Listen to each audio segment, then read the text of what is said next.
So welcome back, or welcome to the 14th edition of the RCA Training Tip Show. We're going to get into things straight away again today because I'm joined again by an expert bike fitter, Neil Stanbury, who's been fitting road cyclists for around 10 years in conjunction with being a sports physiotherapist. And today we're going to be talking about a very common issue, why cyclists get sore or numb hands and what to do about it.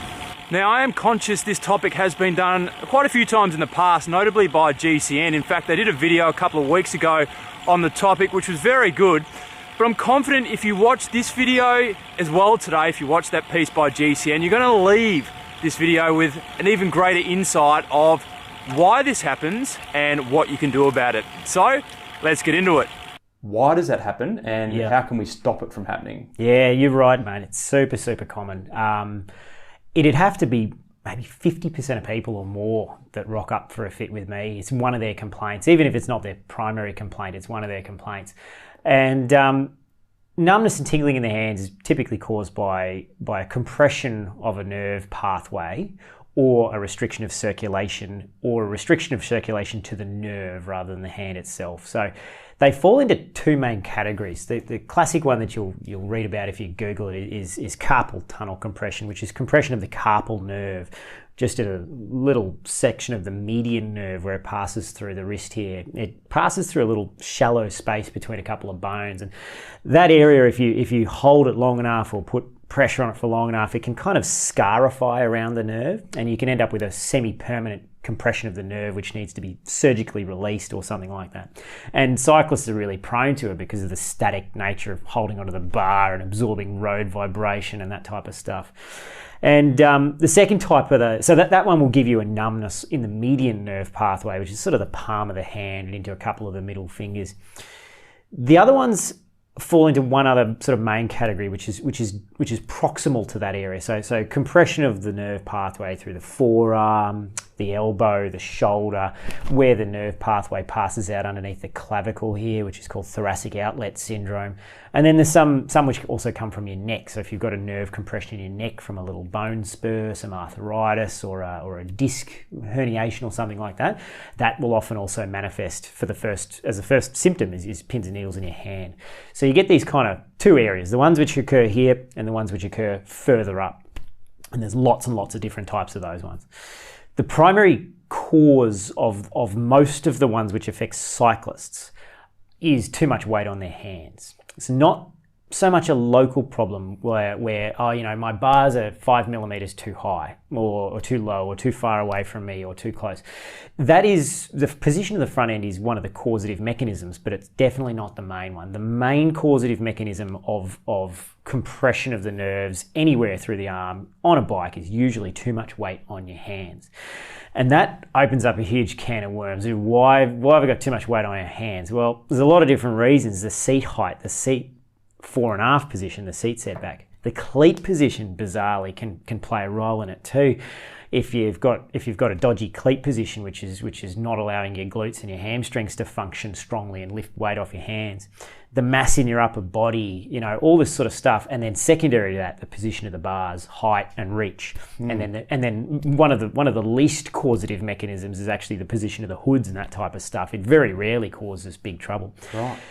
Could there be a third? I'm thinking, because there's a lot of people that are just getting into road cycling that support the channel, that being they don't realise that they shouldn't be putting so much weight on the handlebars. Could that be a reason as well? It can be, yeah. Especially if they're new to it. A lot of new riders will really hold on really tight because the road bike is a twitchy apparatus when you first get on it compared to like a mountain bike or a Kmart bike they rode when they were a kid.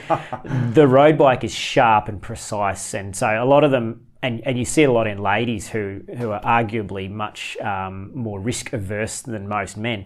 They will hold the bars really tight and brace themselves almost as a safety mechanism. It's an unconscious thing that they do. But in most people, it is just too much weight forward over the hands. And so what we seek to sort of strive to do with the position in a global sense is to create a balance where you're cruising along on your bike at a decent clip. We're not going too hard, not going too slow, just around your threshold or down below that, and you've got very little weight on your hands. If you can get the weight off the rider's hands, there won't be a compression issue. So they need just enough weight on their hands to steer the bike, but not so much that they're really loading their hands. And so that's kind of the ethereal concept of balance is really the best thing you can do. If you've nailed down the balance of the rider, fore and aft, up, down, their glutes are engaging well, their bars are in a nice comfortable position, they've got a gentle bend in their elbows, and they're not loading their hands heavily, regardless of where the compression is occurring, it'll probably disappear. And so it's a function of a lot of things, the seat height and the setback and all that sort of stuff. And it's very rarely a massive problem in the wrist. Although every year I come across a few people who've got a proper carpal tunnel, and it's become an issue where they're getting it off the bike just as much as on the bike. And the bike is worsening it, but it's actually a mechanical problem in their wrist, which they need to get sorted out by a surgeon or something like that. But that's fairly rare. So we try and create balance on the bike and sort out the front end position so that it's very comfortable and the rider can ride along with just enough weight on their hands to steer the bike, but not so much that they're really loading their upper body and gripping. And upper body mass, I guess I should mention, comes into it as well. If you've got a really lightly built rider like myself who's really light in the upper body, that rider's going to throw less weight forward for a given position than someone who's got large, whether it's muscle or not, someone who's large in the upper body. They've got more weight cantilevered out over the bars, the heavier they are in the upper body. So is that what you see with your fitting clients? That's when people complain about that, they're typically heavier?